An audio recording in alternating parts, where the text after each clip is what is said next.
So, hello everyone. Welcome to episode number 6 of this series called 60 Days as an Option Buyer. तो जैसा कि हमारी regular practice है, इस पूरे वीडियो को टोटल 3 पार्ट में डिवाइड करेंगे। सबसे पहली चीज़, कल के वीडियो के अंदर हमने आज के लिए क्या प्लान बनाया था वो डिस्कस करेंगे। सेकंड, आज हमने एग्जैक्टली क्या किया वो डिस्कस करेंगे। एंड आज हमने जो भी किया उसमें से डेफिनेटली आपको क्या लर्निंग मिल सकता है वो डिस्कस करेंगे। एंड फाइनली कल का प्लान हम बनाएंगे। सबसे पहली चीज़, कल के वीडियो के अंदर हमने आज के लिए क्या प्लान बनाया था। तो देखो, अगर आप कल का वीडियो ध्यान से देखेंगे, मैंने आपको ये बताया था कि आज के लिए मैं कौन सी डायरेक्शन में ट्रेड लूँगा वो भी से फिक्स्ड नहीं है। उसका रीज़न है कि मार्केट ने क्लोजिंग टाइम के अंदर श्योरली बुलिश मोमेंटम दिया है, पर ये बुलिश मोमेंटम की सिर्फ एक प्रॉब्लम यह है कि ये बुलिश मोमेंटम पूरी दुनिया को दिख रहा है एंड मार्केट इतना जल्दी श्योर शॉर्ट ट्रेड इतना इजीली ऑफर नहीं करता। और दूसरा रीज़न मैंने आपको ये भी बताया था कि अगर हम 30 मिनट्स टाइम फ्रेम के अंदर देखें तो यहाँ पे सेलर्स प्रेजेंट है, यहाँ पे भी सेलर्स प्रेजेंट है, यहाँ पे भी सेलर्स प्रेजेंट है। तो क्योंकि अपर जोन के अंदर सेलर्स का प्रेजेंट है, क्लोजिंग टाइम के अंदर मार्केट ने बुलिश मोमेंटम दिया है, तो इसलिए मैं डायरेक्शन के अंदर एकदम श्योर नहीं हूँ। मैंने ये भी बताया था कि हो सकता है कि ये ब्रेकआउट जो भी मार्केट ने दिया हो वो फेक ब्रेकआउट भी हो सकता है या तो फेक ब्रेकआउट नहीं भी हो सकता। मैं प्राइस एक्शन को ऑब्जर्व करके डिसीजन लेने की ट्राई करूँगा। ये हमने कल के वीडियो के अंदर डिस्कस किया था। अभी आते हैं कि आज हमने एग्जैक्टली क्या किया और उसमें से आपको क्या लर्निंग मिल सकता है। मेरे हिसाब से ये पर्टिकुलर वीडियो थोड़ा सा इंटरेस्टिंग हो सकता है क्योंकि कुछ लर्निंग का डिस्कशन हम ये वीडियो के अंदर करेंगे। सबसे पहले आज के दिन हमने एग्जैक्टली क्या ट्रेड लिया, तो ये मेरी ऑर्डर बुक है। आज के दिन हमने कोई ट्रेड नहीं लिया और पोजीशन है, पोजीशन के अंदर भी कोई भी पोजीशन नहीं है। मैं अगर किसी को ये डाउट आ रहा है कि कोई पुराना वीडियो दिखाया है तो देखो, ये 9 जुलाई है, निफ्टी का क्लोजिंग है 25,476। निफ्टी के ऊपर क्लिक करके एक बार आज का चार्ट भी ओपन कर देता हूँ, एक सेकंड। ये निफ्टी का 9 जुलाई का चार्ट है और ये मेरी ऑर्डर बुक है। आज के दिन हमने कोई भी ट्रेड नहीं लिया और ट्रेड क्यों नहीं लिया उसका लर्निंग हम डिस्कस करेंगे और हो सकता है कि कुछ इनसाइट्स आपको ये पर्टिकुलर वीडियो में से मिल जाए।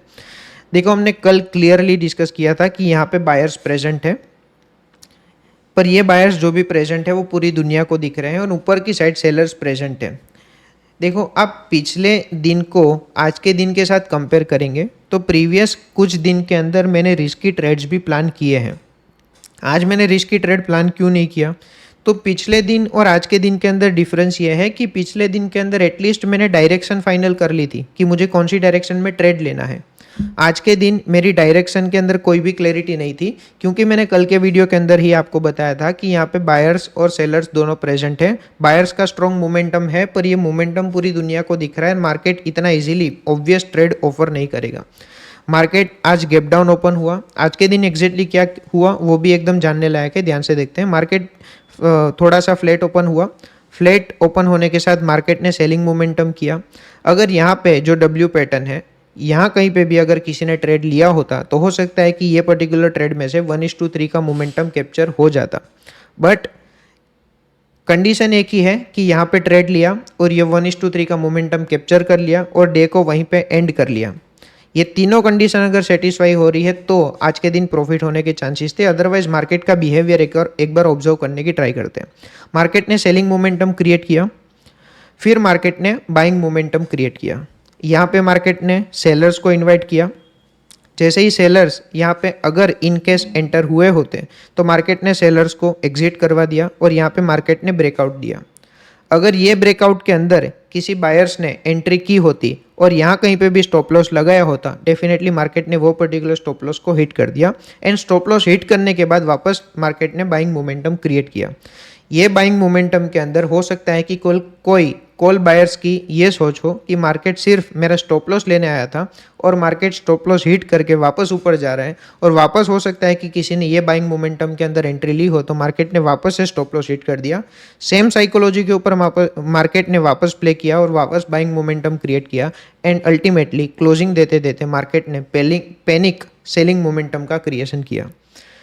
तो ये थी आज की साइकोलॉजी। बाइंग साइड अगर किसी ने ट्रेड प्लान किया होता, ये मोमेंटम कैप्चर किया होता और ये मोमेंटम कैप्चर करने के बाद दिन को अगर क्लोज कर दिया होता उस केस में पॉसिबिलिटी है कि आपने 1:3 का मोमेंटम कैप्चर किया हो। अदरवाइज सेलिंग साइड मेरे हिसाब से कोई ट्रेड नहीं बन रहा था। मार्केट ने सेलिंग साइड भी काफ़ी ज़्यादा पुट बायर्स को ट्रैप किया था एंड बाइंग साइड भी काफ़ी ज़्यादा कॉल बायर्स को ट्रैप करने की ट्राई की थी।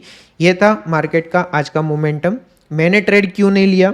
तो देखो, मेरी अगर डायरेक्शन प्लान्ड होती है ना, तो उस केस में मैं रिस्की ट्रेड भी प्रीफर कर सकता हूँ।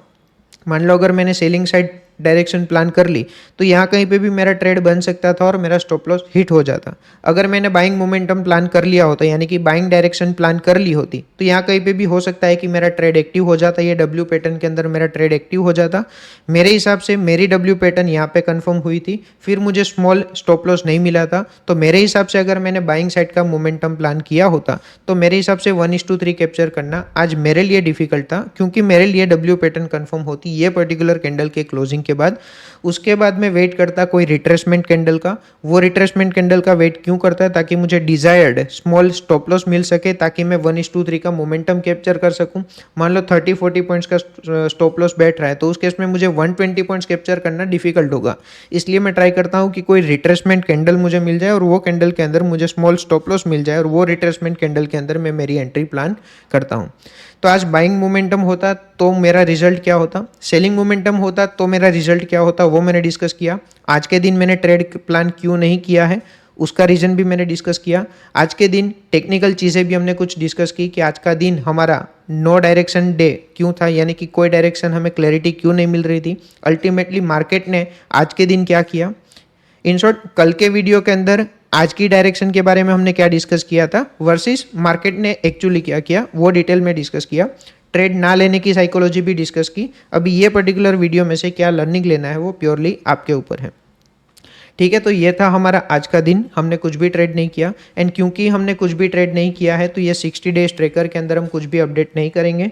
जैसा कि हमने डे 1 के अंदर गेम के रूल्स फाइनल कर लिए थे कि जिस दिन या तो टारगेट या तो स्टॉप लॉस होगा, उसी दिन का ट्रेड हम यहाँ पे 60 डेज के अंदर काउंट करेंगे।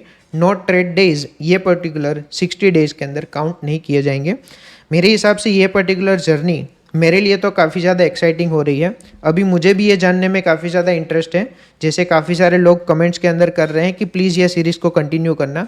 आपको भी जैसे जानने में इंटरेस्ट है, आपसे ज़्यादा मुझे ये जानने का एक्साइटमेंट हो रहा है कि अगले 60 डेज़ के अंदर क्या हो रहा है, क्योंकि मैथ्स मुझे ये प्रूव कर रहा है कि अगर मैं 60 में से सिर्फ 18 डेज़ भी प्रॉफिटेबल रहता हूँ तो अल्टीमेटली मेरा क्लोजिंग प्रॉफिट में होगा। पर ये मैथ्स प्रैक्टिकली कैसे फिगर आउट होता है अगले 60 डेज़ के अंदर, वो जानने के लिए मुझे काफ़ी ज़्यादा एक्साइटमेंट है।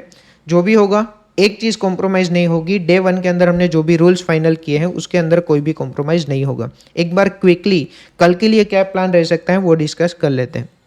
देखो, ऑनेस्टली कल के लिए भी डायरेक्शन की क्लैरिटी नहीं है। क्यों नहीं है? नंबर 1, आप ये बुलिश मोमेंटम को एक बार देखने की ट्राई करो, जो 8 जुलाई को क्लोजिंग के टाइम पे आया था, एंड आज के दिन जो बेरिश मोमेंटम आया उसको एक बार देखो। तो 8 जुलाई को क्लोजिंग के टाइम पे बुलिश मोमेंटम आया, 9 जुलाई को क्लोजिंग के टाइम पे बेरिश मोमेंटम आया। तो मेरे हिसाब से इसके अंदर क्लैरिटी नहीं है, क्योंकि 2 रीज़न है। रीज़न नंबर 1, हो सकता है कि मार्केट को यहाँ पे ब्रेकआउट देना था, पर इतना इजीली ब्रेकआउट दे देता तो लोग इजीली प्रॉफिट कर देते। तो मार्केट का ऑब्जेक्टिव ये हो सकता है कि एक बार ये ब्रेकआउट देख के जो भी बुलिश व्यू मार्केट के अंदर लेके आ रहे हैं वो सबको रिमूव करें। मार्केट ने वो चीज़ आज सक्सेसफुली कर दी। तो हो सकता है कि मार्केट का ओरिजिनल जो ऑब्जेक्टिव था ब्रेकआउट का, वो मार्केट कल के दिन कंटिन्यू कर सकता है। ये है बुलिश साइड का रीज़न। बेरिश साइड का रीज़न आप सबको पता है कि सब जगह पे सेलर्स प्रेजेंट है। तो दोनों साइड मेरा व्यू बन रहा है। मैं एक और दिन थोड़ा सा मार्केट को ध्यान से ऑब्जर्व करके अगर मुझे कहीं पे भी स्ट्रॉन्ग कन्विक्शन दिख रहा है तो मैं ट्रेड प्लान कर सकता हूँ। अदरवाइज कल के लिए भी मुझे डायरेक्शन को ऑब्जर्व करना होगा। देखो, इसका मतलब ये नहीं है कि कल मेरा नो ट्रेड डे है। मैं आपको वापस बोल रहा हूँ, नो ट्रेड डे सेपरेट होता है एंड सेकंड होता है कि एक बार मार्केट की डायरेक्शन को समझने के बाद उसका ट्रेड लेना। दोनों दिन सेपरेट होते हैं। कल के दिन अगर मुझे प्राइस एक्शन देख के कुछ समझ में आ रहा है तो डेफिनेटली मैं ट्रेड लेने की ट्राई करूंगा एंड ट्रेड लूंगा।